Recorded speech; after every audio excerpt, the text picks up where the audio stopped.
In October of 2005, incarcerated women at the Alouette Correction Centre in BC were invited to a forum and asked a powerful question. What do you think are the major health concerns for women in prison? This question and the dialogue that followed marked the beginning of the first prison-based participatory research project where incarcerated individuals were asked to determine priority areas for health research and action. They were encouraged to explore what they saw as their unmet health and social needs. 9 health goals emerged from this prison-based study: improved relationships with children, families, and partners, improved peer and community support, increased access to safe and stable housing, improved access to individualized health care, increased job skills, relevant education and employment, improved dentition and oral health, improved physical, emotional, spiritual, and mental health, improved health disease knowledge, and an increased ability to contribute to society. Recognizing that many of these health and social goals extended beyond the prison gates, academic researchers, community members, and formerly incarcerated women partnered together to design a study that would identify facilitative factors and barriers to achieving the 9 health goals after release from prison. In 2008, the Doing Time Research Project received a 3-year operating grant from the Canadian Institutes for Health Research and ethics approval from the University of British Columbia. The plan was to interview women upon release from a provincial correction centre and again at 3, 6, 9, 12, 18, and 24 months post-release. The goal of the interviews was to assess how well these women were meeting the 9 health goals and how well they were reintegrating back into their communities. The Doing Time project is unique. Whereas the majority of research and literature on incarcerated populations and reintegration looks at men, the Doing Time study focused solely on women. Further, the Doing Time project followed a participatory approach to research and worked with formerly incarcerated women to design, conduct, and analyze the study. Since 2008, the Doing Time project has hired 12 women with a history of incarceration to work as peer research assistants.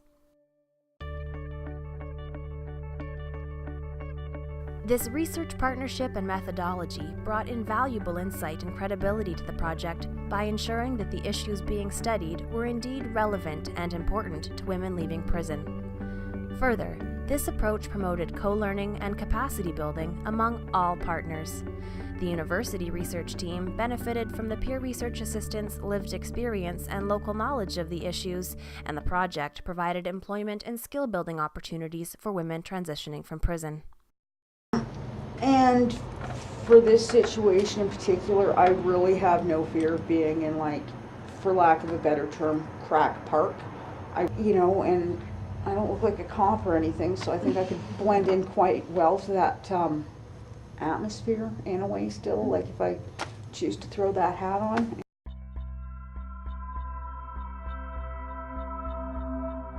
The primary role of the peer research assistants was to invite and interview study participants following their release from prison. Peer research assistants received training to develop interviewing skills including empathy, effective listening, explaining the study, obtaining informed consent, personal safety, and self-care.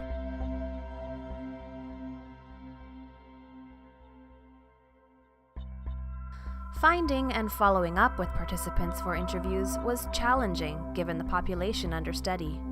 Although women offenders in BC are held in one of just 3 provincial correction centres, Surrey, Maple Ridge, and Prince George, potential study participants immediately disperse across the province following their release from prison. To increase the study's reach and ensure a representative sample, the Doing Time project hired peer research assistants in 7 communities across BC to conduct interviews. The research team invited participants to the study via posters, emails, and prison-based info fairs. The team also relied heavily on word of mouth and the informal social support networks of the peer research assistants.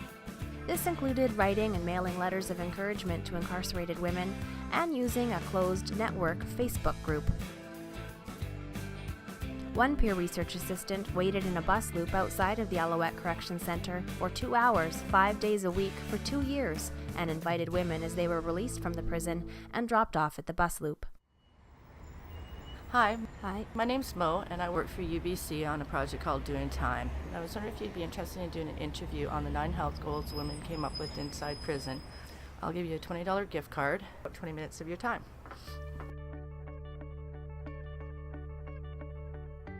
Interviews took between 20 and 30 minutes to complete and were conducted in a wide variety of settings: coffee shops, resource centers, and sometimes on the street. Although this was a successful approach for connecting with women, community-based interviews came with challenges: the length of time it took to read out the consent form, the lack of privacy in public places, distractions like noise, interruptions, and friends walking by, the influence of drugs or alcohol, and participants in a hurry to go and get high.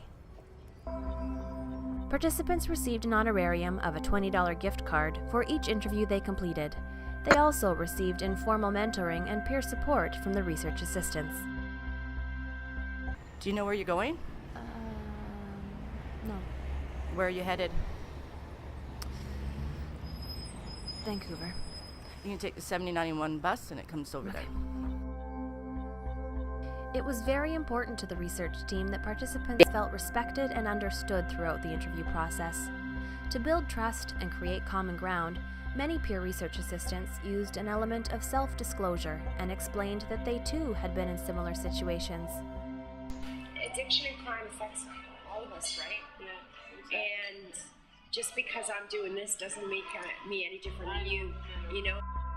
The positive rapport between interviewers and interviewees helped to ensure that participants would provide accurate information, complete full interviews, and stay in contact for future follow-up.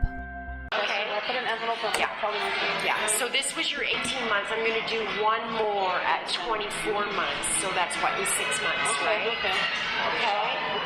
Thank you so much. By the end of the 3-year study, the Doing Time peer research assistants had followed 403 women and conducted close to 900 interviews. Moving forward, the information collected will be shared with and interpreted by study participants, health and community service providers, prison administration, and regional and provincial governments. The long-term goal is to develop a community-based health action strategy outlining the services and policies required to better support women transitioning out of prison. For more information on the Doing Time project and how you can get involved with efforts to support women leaving prison, call 1-877-84-WOMAN.